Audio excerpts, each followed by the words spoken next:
Good morning. If you are an undergraduate or a postgraduate student with economics as one of your subject, besides your UGC examination, GATE examination, IIT JAM examinations, there are few other options that you can explore, and one such good option is Indian Economic Services. Although the seats and the positions for Indian Economic Services are very few and limited, but if you have a good command on your subject, you can actually score well.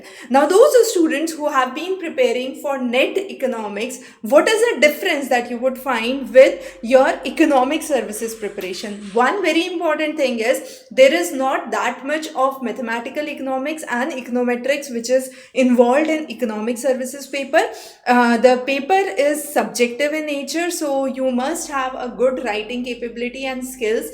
Now, there are two important papers which are a little different from the conventional UGC syllabus, and one is in the economics paper 3, you have the section on environmental economics. Now, this section is not there with your UGC GATE or IIT JAM examination, so prepare this section well.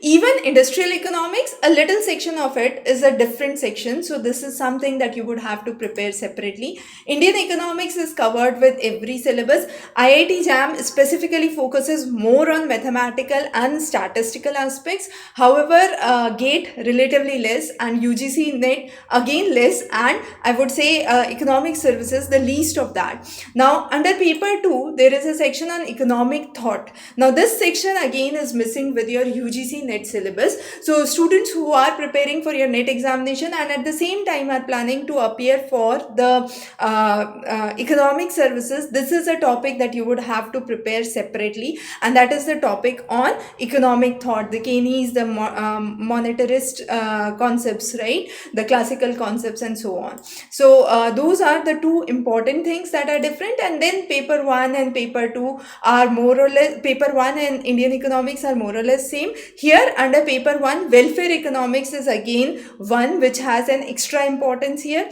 So prepare this section in welfare economics, and the section on quantitative methods is basically related to research. So that's again an important topic. So thanks for joining in. In case you have any questions or queries, feel free to connect back on the number below. Wish you all the best. Thanks for joining in.